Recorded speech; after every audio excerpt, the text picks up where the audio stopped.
نصب علينا يمني، انا واخوي جبل، ربنا يتراه بالخير وين ما كان، اكل حقنا عديل من غير حياه ولا خجل. واقسم بالله العظيم اشتغلنا معاه في ظروف ما يعلم بها الا رب العباد. درجه الحراره ممكن تكون وصلت 50 درجه عديل في الوقت ده.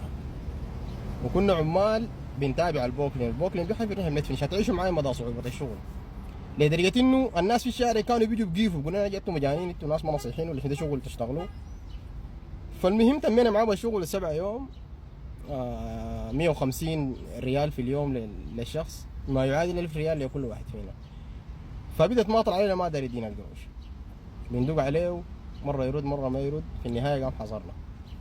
عدت شهور، 3 شهور 4 شهور. قلت الزول ده ضميره بأنب وهو بيصحى ويتصل علينا ويقول يا جماعه معكم قروشكم.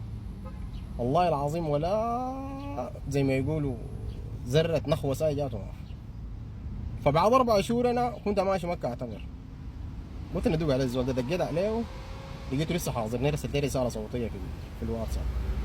قلت له السلام عليكم يا ابو احمد، يا اخي انا ماشي مكه اعتمر، ويشهد الله اذا ما رسلت لنا مبالغنا وقروشنا نحن في حوجه ليها، انا والله حادعي عليك وادعي على ذريتك. ومشيت. يقوم يسمع الرساله ويرسل لي، قال لي اظن ما عندي لكم قروش وعلى ما في خيركم اركبوا. قلت له كويس، احنا خيرنا ده ما له حد.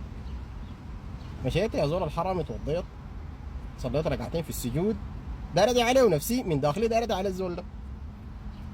اقسم بالله العظيم يا جماعه، اقسم بالذي نفسي بيدي، انا لما نزلت في السجود وكلي رغبه اني انا ادعي على الزول ده وادعي على ذريته وادعي على ترو. والله العظيم انا دموعي بتنزل من غير ما اشعر، دموعي بتنزل. وبديت اني في نفسي انه يا اخي انا نفسي اذا كان هو نفسه للحظه او لوهله انها سيطرت عليه او غلبوا انه يجمعها وقدر ياكل حق الناس، والله انا ما اخلي نفسي انها تسيطر عليه وتخليني انا ادعي الزول ده، مع انه حقي يعني انا ما داعيه حاجه زي ما يقولوا تبله. فقلت يا اخي انا اعتبره انه يكون انتصار، اول انتصار لي وواحد من انتصاراتي على نفسي، وخلاص يعني في النهايه نفسي دارت وانا قلت لا. وفي السجود والله العظيم يا جماعه بدل ما ادعي عليه دعيت له بالهدايه ان شاء الله ربنا يهديه، وانه انا عافي عنه لوجه الله تعالى. فده من من ناحيتنا ومن شغالة، لكن اخوي ذاك حيدرج عليه هو. فيا اختي نحن قلوبنا انغى من انها تشيل على زول او انها تحقد على زول او من انها تبقى سبب لانه زول يتاذي، ويشهد الله على الحاجه دي.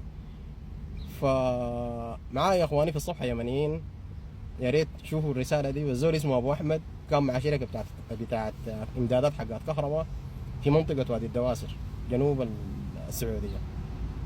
فلو بتعرفوا وصلوا الفيديو يقول الزول ده قال لك انا عافيتك لكن الله يقدرك للجاي، وانت ما زول امين ولا تؤتمن انك تكون رب لاسره ولا ابو لاولاد ولا بتاع، لانه انت اذا كان عينك في حق الناس بتاكل لاولادك الحرام. فيا بنت الحلال والله لوجه الله تعالى انا ما الزول اللي بياخذ في خاطر ولا بتاع، بالعكس. بتمنى الخير للجميع، وفي امان الله وفضل.